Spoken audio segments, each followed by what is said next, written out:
오늘 하나님께서 우리에게 주시는 말씀 요한복음 11장입니다. 요한복음 11장 16절 한 절의 말씀입니다. 신약성경 165쪽에 있습니다. 요한복음 11장 16절입니다. 우리 한 목소리로 같이 읽겠습니다. 자, 시작.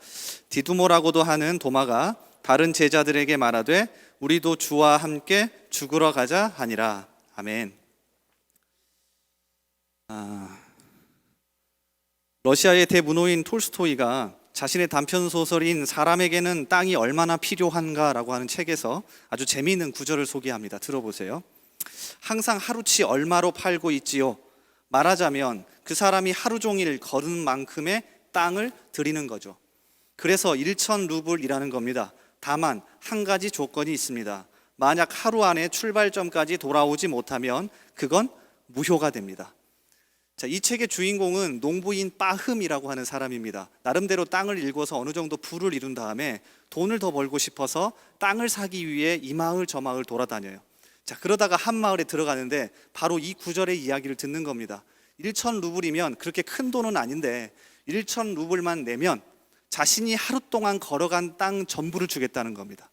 여러분, 이거 괜찮은 제안 아닙니까? 그래서 빠흠이 이 제안을 받아들이고 1,000루블을 내고요. 그 다음 날 땅을 얻기 위해서 걸어갑니다. 그런데 얼마나 욕심이 과했던지 떼아볕에 무리를 해서 걷는 바람에 피를 토하고 죽습니다. 이 소설은 사실 좀 극단적이긴 해요. 그런데 이 소설 속에서 우리에게 톨스토이가 말해주고 싶은 게 있습니다. 톨스토이는 이 빠흠이라고 하는 주인공이 땅을 얻기 위해서 하루 동안 걷다가 죽은 이 걷기를 탐욕의 걷기라고 명칭해 놓았습니다. 근데 사실 우리도 그렇지 않습니까? 잘 생각해 보시면 더 얻기 위해, 더 많이 취하기 위해서 탐욕의 걷기를 하며 살아가는 것 아니에요? 그래서 어쩌면 이 부활의 진리, 십자가 진리 앞에 서면 이 소설 속에 나오는 한 조건, 다만 한 가지 조건이 있습니다. 하루 안에 출발점까지 돌아와야 합니다 라고 하는 이 조건이 다시금 생각나게 하는 오늘 부활절인 것 같아요. 십자가와 부활 앞에 서면 다시 주님에게 돌아가야 한다라고 하는 이 진리를 생각하게 하죠. 여러분, 로마서 11장에 보면 그래서 사도 바울이 이렇게 이야기했습니다. 여러분 잘 아실 거예요. 이는 만물이 주에게서 나오고 주로 말미암고 주에게로 돌아감이라. 그에게 영광이 세세에 있을지어다. 아멘. 어쩌면 부활절은 다시 한번 이것을 기억하는 절기입니다. 하나님에게서 우리는 출발했고요, 다시 하나님에게로 돌아갈 겁니다. 오늘 예배를 통하여서 이 진리를 깊이 깨닫는 저와 여러분 되기를 주님의 이름으로 소원합니다. 우리 앞뒤 잡으로 한번 보실래요? 인사를 하시죠. 좀 마스크 쓰고 있어서 잘 모르긴 하겠는데 그래도 이렇게 한번 인사해 볼까요? 잘 오셨습니다. 여러분께 손도 한번 흔들어 주시고요. 네, 감사해요. 어색하시죠? 여러분 이 앞에 서시면 더 어색해요. 여러분 다 마스크 쓰고 있고. 네. 오늘 요한복음 11장 16절 말씀을 같이 읽었는데요, 이날 밤 이후 완전히 새로운 삶이 시작됐다라는 제목으로 같이 말씀 나누겠습니다. 미국의 저명한 설교가인 맥스 루케이도가 자신의 책 부활의 주와 함께 살라에서 부활의 진리는 절대 고리타분하지 않고 현재를 위해서 반드시 필요합니다라고 이야기해요. 그러면서 이렇게 소개합니다. 들어보세요. 만약 당신이 신앙을 잃는다면 그것은 점진적으로 이루어질 것이다. 당신은 조금씩 영적인 의무를 게을리하게 될 것이다. 며칠씩 나침판을 보지 않을 것이다. 돛을 손질하지 않을 것이다. 항해에 필요한 장비를 준비하지 않을 것이다. 무엇보다도 닻을 내리는 것을 잊어버릴 것이다. 그러다가 당신도 모르는 사이에 경랑에 휩쓸리게 될 것이다. 닻을 깊이 내리지 않으면 당신은 언제든 떠내려갈 수 있다. 그렇다면 어떻게 해야 닻을 깊이 내릴 수 있을까? 히브리서 말씀을 보자. 히브리서 2장 1절.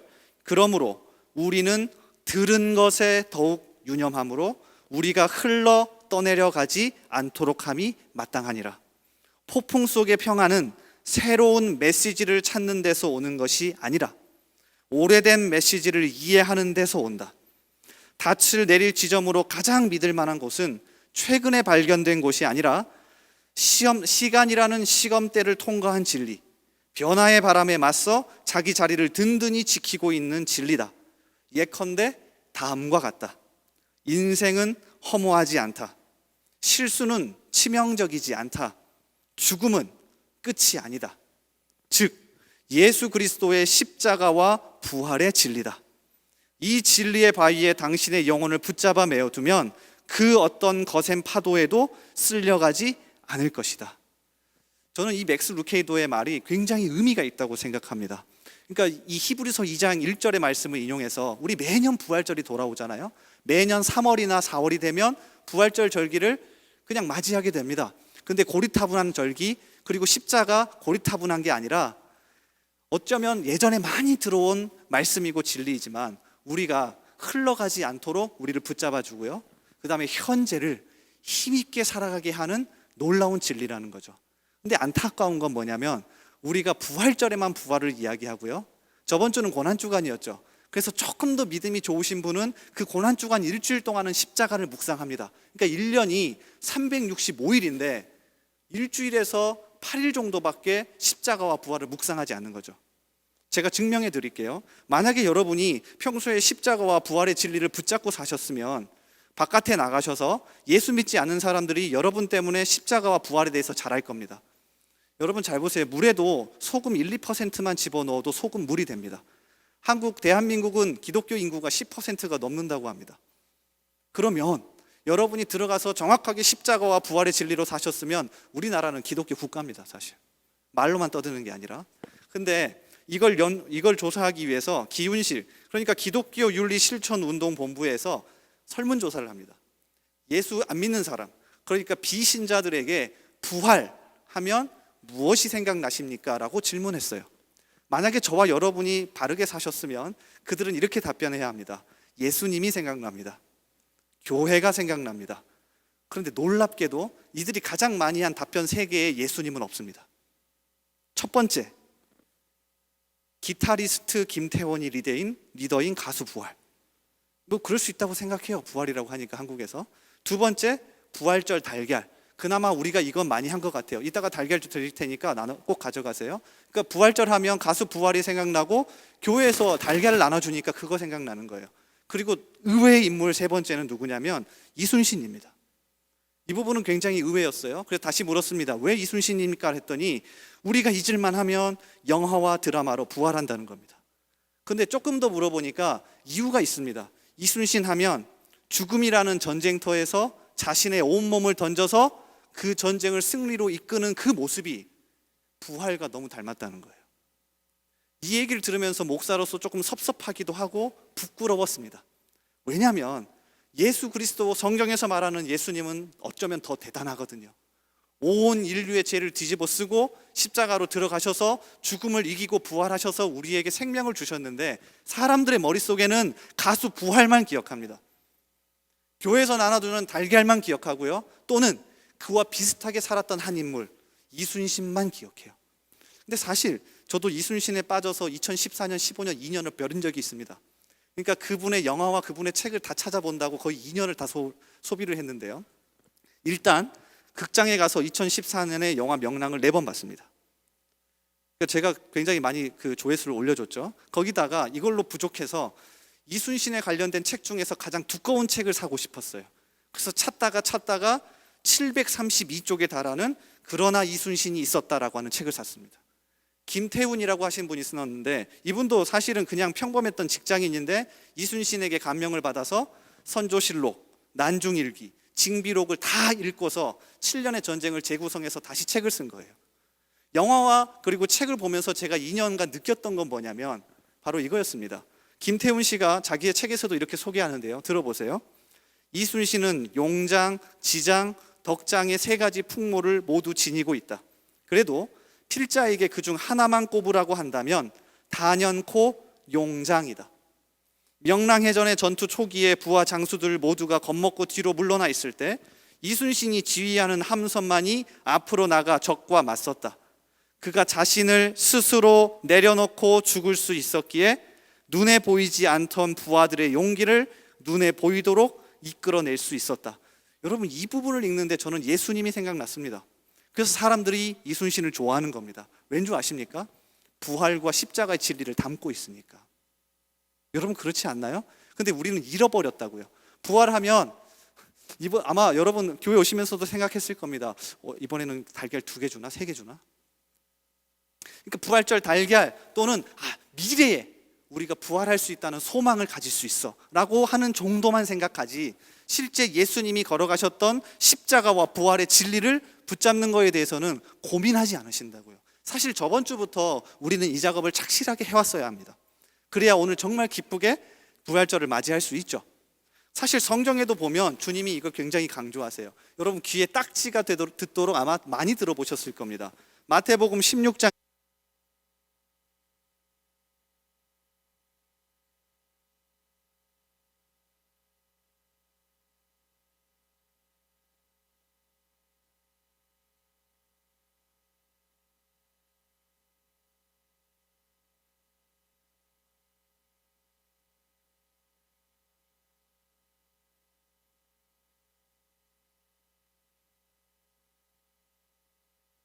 16장 21절입니다. 제가 읽어드릴게요. 한번 따라오세요.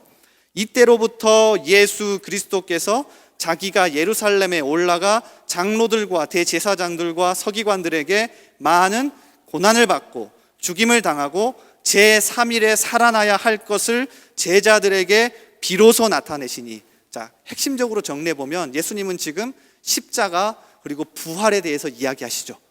그 다음에 3절 뒤에 제자들에게 다시 이렇게 얘기하는 겁니다. 너희가 정말 십자가와 부활의 진리를 붙잡고 살고 싶으면 어떻게 하라는 거예요? 죽으라는 겁니다. 내려놓으라는 겁니다. 그래야 부활로 들어갈 수 있다라고 이야기하는 거예요. 근데 우리가 이거 잃어버렸잖아요.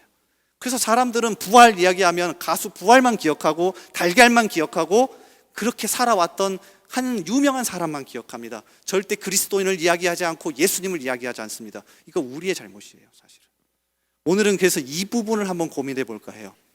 앞에서 제가 톨스토이라고 하는 사람을 소개했습니다.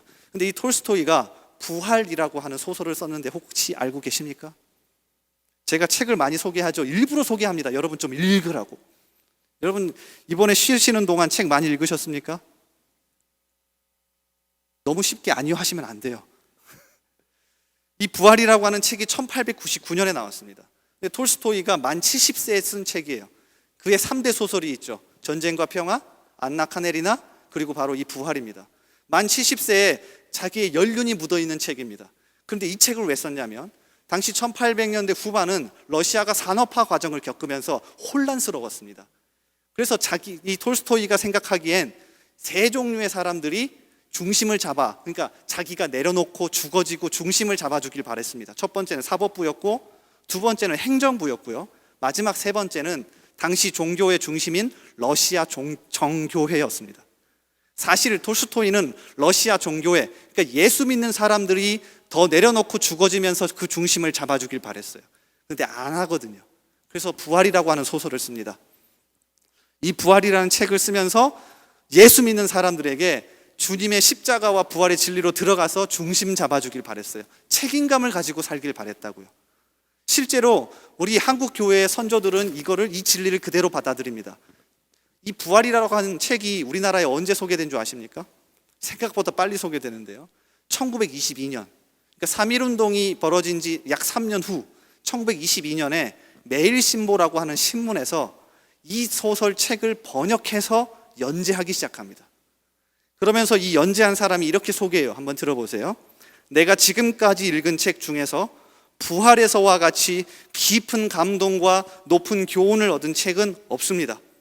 부활은 나의 영혼을 뿌리로부터 흔들었습니다. 몇 번이나 나를 울리고 나로 하여금 하나님 앞에 꿇어 엎드려 눈물의 기도를 하게 하였습니다.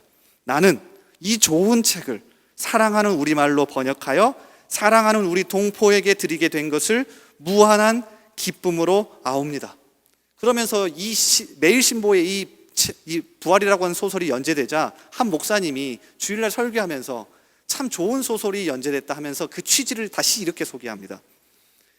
너무나도 힘든 현실을 살아가는 우리에게 톨스토이의 부활을 번역하여 연재한 이유가 무엇인지 아십니까? 간단합니다. 생명의 부활이신 예수 그리스도를 바라보며 그 길로 가기 위해 우리 후손들을 위해 우리가 지금 조금 더 내려놓고 죽어지자는 결단의 의지입니다. 저는 이 부분을 읽으면서 너무 감동적이었습니다. 우리가 왜 지금 이렇게 편하게 신앙생활하고 있는 줄 아십니까? 그건 1922년 믿음의 선배들이 십자가와 부활이라고 하는 진리를 자기 몸에 짊어지고 새로운 생명을 튀어내기 위해 책임지며 살았기 때문에 그래요. 오늘 조금 무거울 수도 있어요. 아마 이걸 기대하고 왔을지도 모릅니다. 오늘 부활절이니까 오늘은 목사님이 되게 막 밝게 축복 얘기하면서 부활 하겠지? 근데 오늘 사실 저도 말씀을 준비하면서 마음이 좀 무거웠습니다. 왜냐하면 저도 이 진리대로 살고 있지 못하니까. 근데 이 얘기를 꼭 하고 싶었습니다. 여러분, 부활절은 화려한 부활절 달걀이 전부가 아닙니다. 예수 부활하셨습니다. 자, 축하합시다. 이게 전부가 아닙니다. 주님 부활하셨습니다. 그래서 우리도 반드시 부활의 몸을 입고 영원히 살 거예요. 그럼 이게 끝입니까? 죄송합니다. 그럼 우리 양아치입니다. 죄송해요. 우리는 미래에 예수의 생명 부활을 입었으니까 나는 보장받았네. 그러니까 이제 대충 살아야지 라고 하는 양아치입니다. 진짜 부활을 받아들인 사람은 예수님이 이야기한 마태복음 16장 21절 그리고 24절, 자기를 부인하고 자기 십자가를 지고 십자가의 진리와 부활의 진리 조금 더 내려놓고 현재를 책임감 있게 살기 위해 노력하는 사람입니다. 저와 여러분이 이걸 회복하길 원합니다. 저와 여러분이 이걸 정말 회복해서 사회로 나가셔서, 학교로 나가셔서, 가정으로 돌아가셔서 십자가와 부활의 진리를 몸소 보여줬으면 좋겠어요. 저는 벌써 두렵습니다. 아마 라이브로 이 영상을 제 아내가 보고 있을 텐데 이제 오늘 퇴근해서 집에 가면 분명히 아내가 저에게 이렇게 얘기할 거예요. 당신이 먼저 십자가와 부활의 진리를 보여야지 하면서 죽어지길 바랄 겁니다. 근데 그게 사실이에요. 그게 진리입니다. 그래야 진짜 부활의 소망을 입고 살아가는 사람이라고요. 자, 그러면 어떻게 이게 가능할까요? 말로는 설명했습니다. 부활이 축하하고 우리가 생명을 얻었습니다. 이게 전부가 아니라 정말 죽어지고 내려놓고 책임감 있게 살아가는 거라고 하는데 어떻게 이게 가능할까요? 오늘 본문 말씀을 통해서 같이 한번 고민해 볼까 합니다. 오늘 본문 말씀에 보면 도마라고 하는 사람이 나옵니다. 그리고 오늘 본문 말씀 앞뒤로 보면 또 뒤에 요한복음 13장에 가보면 베드로라고 하는 사람이 나옵니다. 자, 이 두 사람을 살펴보면서 어떻게 십자가와 부활의 진리를 우리 삶 속에 실현할 수 있을지 한번 고민해 보겠습니다. 자, 일단 먼저 베드로를 살펴볼 건데요. 여러분, 베드로는 얼마나 대단한 사람이냐면 말씀을 띄워주실래요? 요한복음 13장입니다.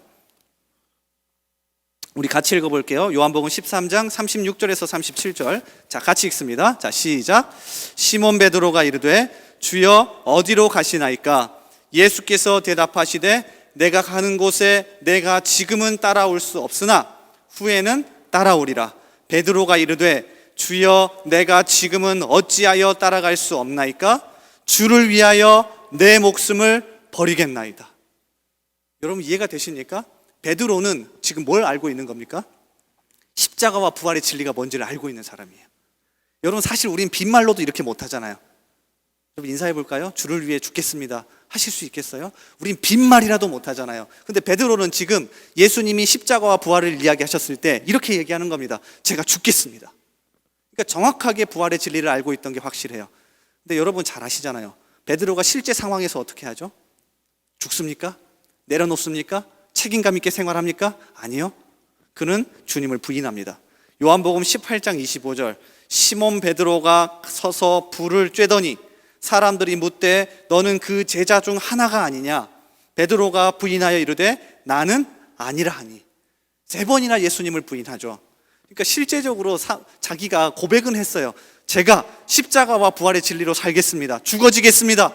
제가 그렇게 하겠습니다. 그런데 그 의지가 실제 삶 속에서는 드러나지 않아요. 근데 누가 베드로를 손가락질 하겠습니까? 우리도 마찬가지 아닙니까?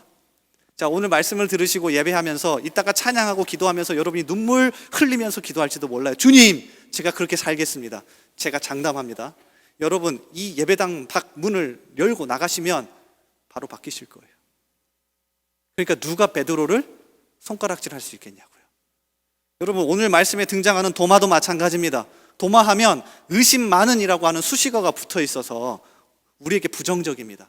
그런데 요한복음 11장에서 마르다도 헛소리하고 마리아도 헛소리하는데 유일하게 십자가와 부활의 진리를 깨닫고 이야기하는 사람은 도마입니다. 자, 다시 한번 말씀을 읽어볼까요? 요한복음 11장 16절. 자, 시작. 디두모라고도 하는 도마가 다른 제자들에게 말하되 우리도 주와 함께 죽으러 가자 하니라. 여러분 잘 보세요. 예수님의 십자가와 부활을 이해한 사람은 전부 다 내가 죽어지겠습니다라고 고백해요. 제가 더 높아지겠습니다. 탐욕의 걷기를 하는 게 아니라 제가 더 내려오겠습니다. 왜요? 이미 부활이라고 하는 소망을 얻었잖아요. 그러니까 현재를 정말 책임감 있게 살아갑니다. 도마처럼 말한 사람이 없습니다. 요한복음 11장에서. 근데 우리는 잘 압니다. 실제 중요한 상황이 터졌을 때, 그러니까 주님이 잡혀갔을 때 도마는 어떻게 했을까요? 도망갑니다. 마가복음 14장에 보면 마가가 자신을 한 청년이라고 표현합니다. 그리고 또 한 사람 베드로라고 표현을 하면서 두 사람을 제외하고는 전부 다 도망갔다라고 표현해요. 자, 제가 읽어드릴게요. 마가복음 14장 50절 이하에 제자들이 다 예수를 버리고 도망하니라. 여기에 도마도 있겠죠. 한 청년이 벗은 몸에 배홀 이불을 두르고 예수를 따라가다가 마가 역시 따라가긴 했는데 밤이잖아요. 그러니까 안 들키려고 옷을 다 벗습니다. 옷을 입으면 눈에 띄니까. 그리고 이불을 뒤집어 쓰고 쫓아갔습니다. 그리고 조금 더 아래 내려가 보면 54절에 베드로를 소개하죠. 베드로가 예수를 멀찍이 따라 대제사장의 집들 안까지 들어갔어. 그 두 사람을 제외하고는 모두 도망갔다고 이야기합니다. 도마는 자기의 말에 책임지지 못했고, 주님 제가 십자가와 부활의 진리대로 살겠습니다. 더 낮아지겠습니다. 죽어지겠습니다. 책임지겠습니다 라고 했지만 실제 삶 앞에서 무너졌다고요. 심지어 도마는요, 요한복음 20장에 가보면 부활하셨다는 예수님의 소식을 듣고도 이렇게 이야기합니다. 제가 읽어드립니다. 다른 제자들이 그에게 이르되 우리가 주를 보았노라 하니 도마가 이르되 내가 그의 손에 못 자국을 내 손가락을 그 못 자국에 넣으며 내 손을 그 옆구리에 넣어보지 않고는 믿지 아니하겠노라 하니라. 믿지 않았습니다. 그런데 이게 사실 우리의 모습 아닙니까? 앞에서 설교를 하는 저도 사실 부끄럽습니다. 매년 고난주간을 맞이하고 매년 부활절을 맞이하면서도 주님 맞습니다. 저에겐 부활의 소망이 있잖아요. 그래서 제가 조금 더 포기할게요. 제가 조금 더 내려놓을게요. 그래서 다른 사람을 살리겠습니다. 그렇게 살겠습니다. 머리로는 되는데 삶 속에서는 잘 안 되더라고요. 베드로도 실패했습니다. 도마도 실패했습니다. 자, 그럼 도대체 어떻게 가능할까요? 다행인 건 성경에서는 베드로와 도마가 실패했다는 이야기만 기록하지 않습니다. 주님이 다시 부활하신 주님이 베드로와 도마를 찾아가십니다. 그리고 어떻게 회복하는지를 한번 보겠습니다. 사도 요한이 참 꼼꼼한 것 같아요. 요한복음에 이 베드로와 도마를 회복시키는 장면이 다 나와 있습니다. 첫 번째 베드로부터 살펴볼까요? 요한복음 21장이에요. 여러분 요한복음 21장에 가보면 베드로를 포함한 7명의 제자들이 갈릴리 해변에서 고기를 잡고 있습니다. 어부였으니까. 근데 그때 부활하신 주님이 해변가에 나타나세요. 자, 요한복음 21장 7절이에요. 예수께서 사랑하시는 그 제자가 베드로에게 이르되 주님이시라 하니. 그러니까 요한은 정말 꼼꼼한 게 분명해요. 같이 고기를 잡고 있는데 해변가에 부활하신 주님이 나타나시자 거기 같이 있던 7명의 제자 중에서 가장 먼저 주님을 알아봅니다. 그리고 베드로에게 이야기해줘요. 그러자 베드로가 어떻게 하는지 여러분 잘 아시지 않습니까? 어떻게 하죠?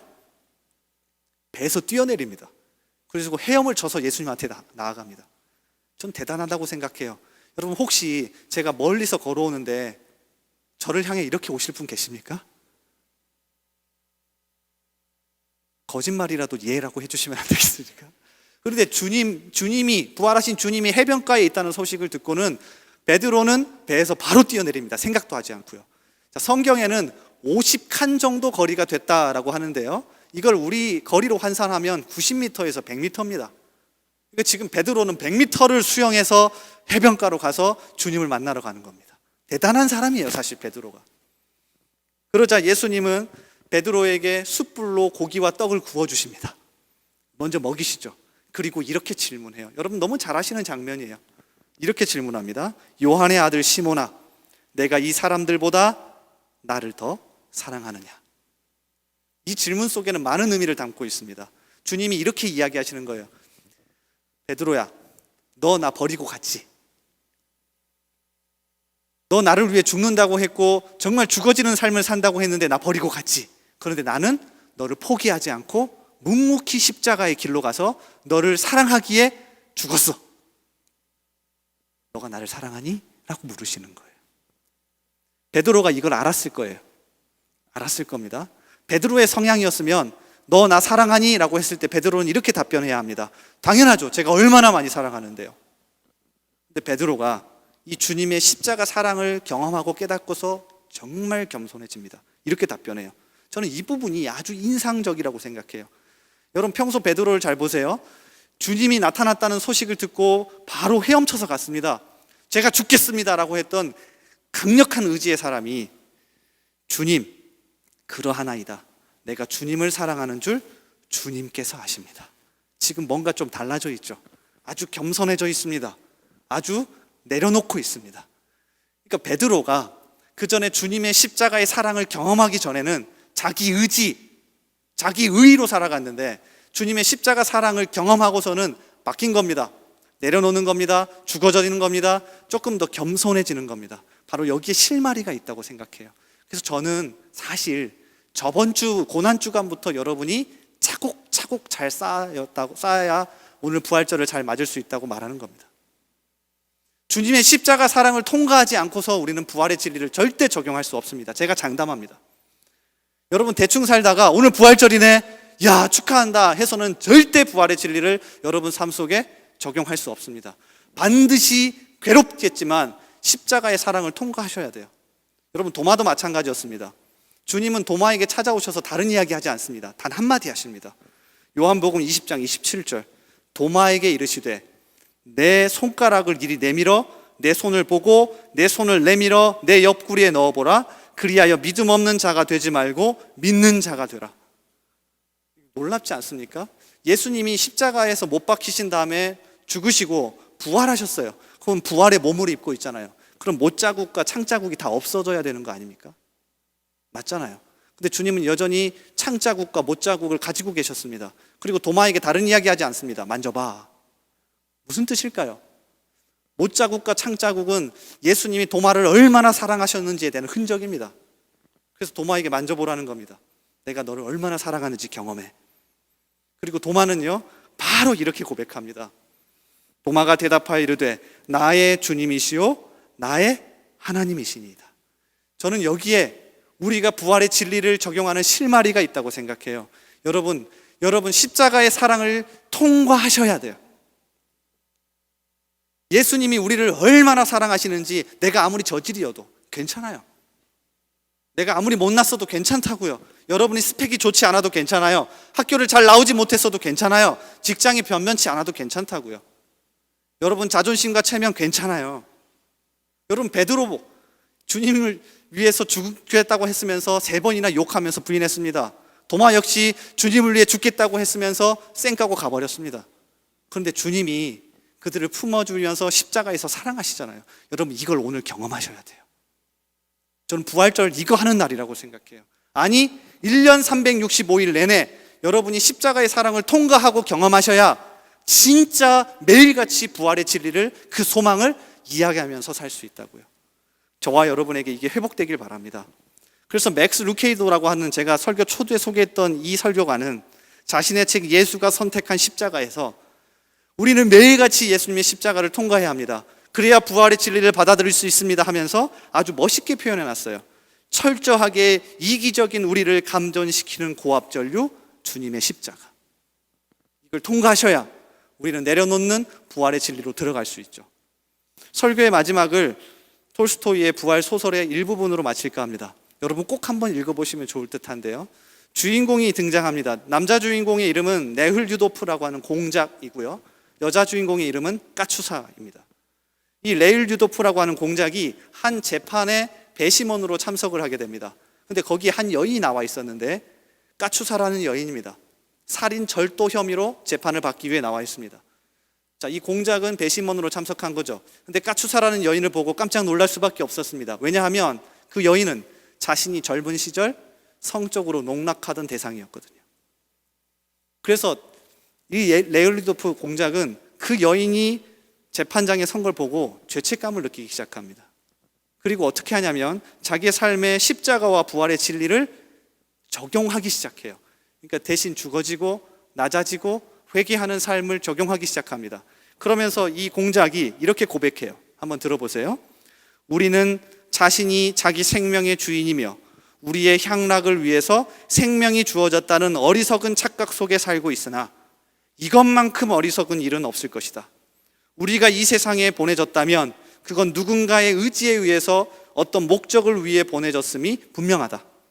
너희가 먼저 신의 나라와 그 의를 구하면 나머지는 모두 너희에게 돌아갈 것이다 라고 했는데 우리는 그 밖의 것을 찾고 있다.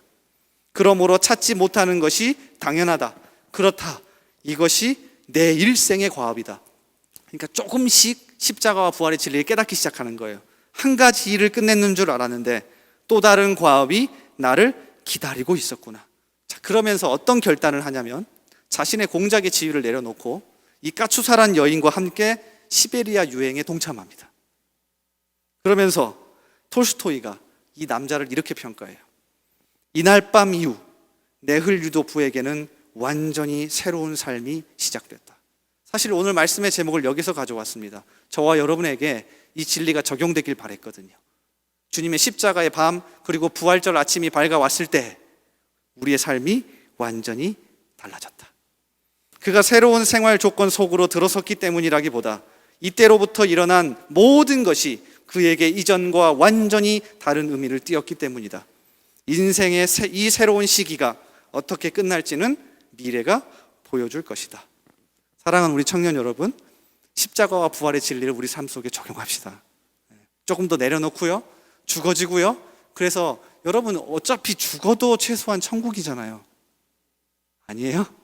부활의 진리, 부활의 소망을 가진 사람은 그렇기 때문에 현재를 대충 사는 게 아니라 정말 책임감 있게 살 수 있는 사람이에요. 저와 여러분에게 이러한 모습이 있기를 주님의 이름으로 소원합니다.